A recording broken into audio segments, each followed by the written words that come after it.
दोस्तों, रामायण का हिंदू धर्म में एक विशिष्ट स्थान है और रामायण में अनेक रहस्य हैं।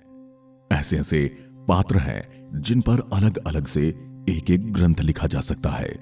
मनुष्य जाति के जीवन और उनके कर्मों का विशेष प्रकार से रामायण में विवरण दिया गया है। इसमें भगवान राम और देवी सीता के जन्म एवं जीवन यात्रा का वर्णन मिलता है। हम में से अधिकांश लोगों को रामायण की तो कहानी पता है, लेकिन इस महाकाव्य से जुड़े कुछ ऐसे रहस्य हैं जिनके बारे में लोगों को कम जानकारी है। आइए फिर आज की इस वीडियो में जानते हैं रामायण के बारे में कुछ और महत्वपूर्ण बातें और कुछ ऐसे रोचक तथ्य जिन पर कुछ अंधविश्वासी लोग आज भी सवाल खड़े करते हैं। रामायण महर्षि वाल्मीकि द्वारा लिखा गया संस्कृत का एक अनुपम महाकाव्य है, जिसका हिंदू धर्म में बहुत ही उच्च स्थान है, जिसके अंदर इसके 24,000 श्लोक हिंदू स्मृति का वह अंग है जिसके माध्यम से रघुवंश के राजा राम की गाथा कही गई है। इसे वाल्मीकि रामायण या वाल्मीकि कृत रामायण कहा जाता है। रामायण के 7 अध्याय हैं जो कांड के नाम से जाने जाते हैं। अध्याय 2 से 7 तक ज्यादातर इस बात पर बल दिया जाता है कि राम भगवान विष्णु के अवतार थे। कुछ लोगों के अनुसार इस महाकाव्य में यूनानी और अन्य संदर्भों से पता चलता है कि यह पुस्तक 2री सदी ईसा पूर्व से पहले की नहीं हो सकती, पर यह धारणा विवादास्पद है। 600 ईसा पूर्व से पहले का समय इसलिए भी ठीक है कि बौद्ध जातक रामायण के पात्रों का वर्णन करते हैं, जबकि रामायण में जातक के चरित्रों का वर्णन नहीं है। रामायण का समय त्रेता युग का माना जाता है। भारतीय काल गणना के अनुसार समय को 4 भागों में बांटा गया है: सतयुग, त्रेता, द्वापर और कलयुग। एक कलयुग 4,32,000 वर्ष का, द्वापर 8,64,000 वर्ष का, त्रेतायुग 12,96,000 वर्ष का तथा सतयुग 17,28,000 वर्ष का होता है। इस गणना के अनुसार रामायण का समय न्यूनतम 8,70,000 वर्ष, वर्तमान कलयुग के 5,250 वर्ष बीते हैं और बीते द्वापर युग के 8,64,000 वर्ष सिद्ध होता है।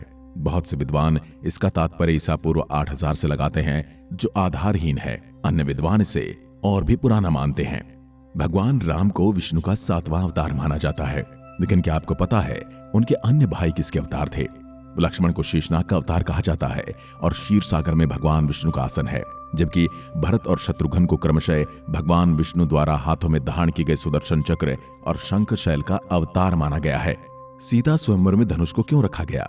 भगवान राम और माता सीता का विवाह स्वयंवर के माध्यम से हुआ था, जिसमें सभी राजकुमारों को एक शिव धनुष पर प्रत्यंचा चढ़ाना था। यही स्वयंवर का एक पड़ाव था, एक शर्त थी। भगवान शिव के उस धनुष का नाम था पिनाक।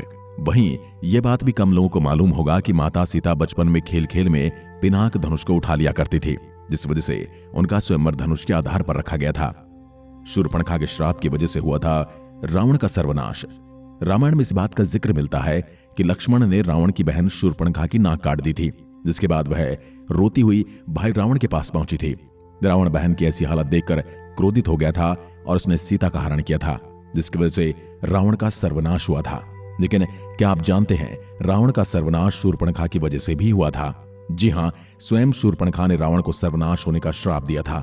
दरअसल शूर्पणखा के पति का नाम विद्युत जीव था, जो कि कालकेय नाम के राजा का सेनापति था। जब रावण विश्व युद्ध पर निकला तो उसने कालकेय से भी युद्ध किया था और उस युद्ध में रावण ने विद्युत जीव का वध कर दिया था। तब शूर्पणखा ने मन ही मन रावण को श्राप दिया था कि मेरे ही कारण तेरा भी सर्वनाश होगा।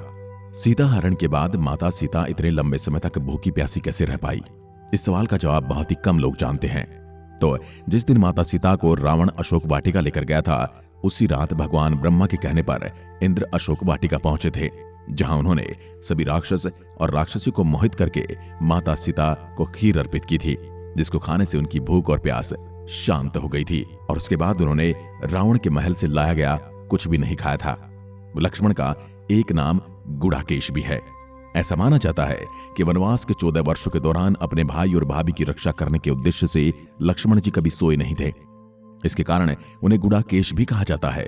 वनवास की पहली रात को जब राम और सीता सो रहे थे तो निद्रा देवी लक्ष्मण के सामने प्रकट हुई।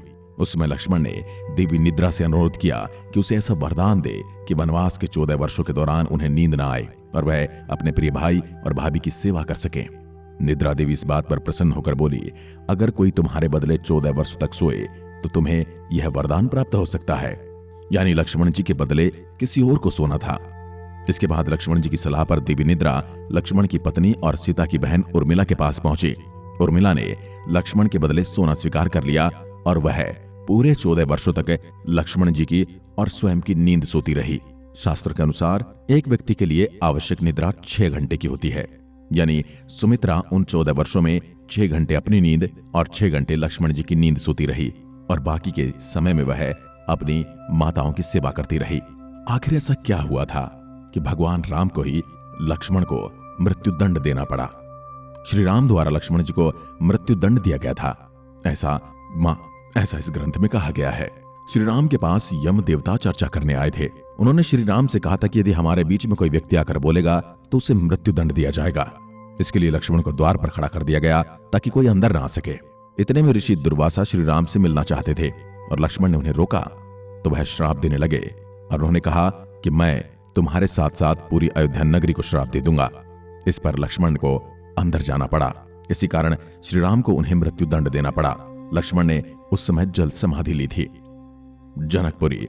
श्री राम की पत्नी माता सीता का जन्म जनकपुर में हुआ था। सीता राजा जनक की बेटी थी। राम और सीता का विवाह जनकपुरी में हुआ था।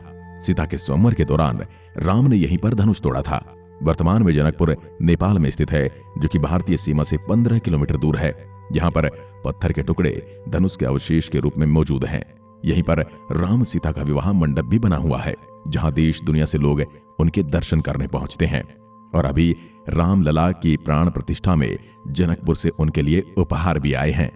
रावण था एक उत्कृष्ट वीणा वादक। रावण सभी राक्षसों का राजा तो था ही, साथ ही एक विद्वान भी था। बचपन वह सभी लोगों से डरता था क्योंकि उसके 10 सिर थे। भगवान शिव के प्रति उसकी दृढ़ आस्था थी। इस बात की पुख्ता जानकारी है कि रावण एक बहुत बड़ा विद्वान था और उसने वेदों का अध्ययन किया था। लेकिन क्या आपको पता है कि रावण के ध्वज के प्रतीक के रूप में वीणा होने का कारण क्या था? क्योंकि रावण एक उत्कृष्ट वीणा वादक था और उसने वीणा पर एक ग्रंथ भी लिखा था, जिसके कारण उसके ध्वज में प्रतीक के रूप में वीणा अंकित थी। हालांकि रावण इस कला को ज्यादा तवज्जो नहीं देता था, लेकिन उसे यंत्र बजाना बहुत पसंद था और उसमें उसे महारत हासिल थी। तो दोस्तों, ये थी रामायण के बारे में कुछ रोचक बातें जो हमने आपको इस वीडियो के माध्यम से दी हैं। वैसे तो रामायण और भगवान राम के बारे में बहुत सारी जानकारियां हैं, जिन्हें अगर हम देने लग जाएं तो वीडियो छोटी पड़ जाएगी। इसके बावजूद हमने आपको बहुत सारी जानकारी दी है और अगर आपको जानकारी अच्छी लगी है तो अंत में कमेंट करके जरूर बताएं। एक बार फिर मिलते हैं, तब तक के लिए नमस्कार। जय हिंद, जय भारत, जय श्री राम।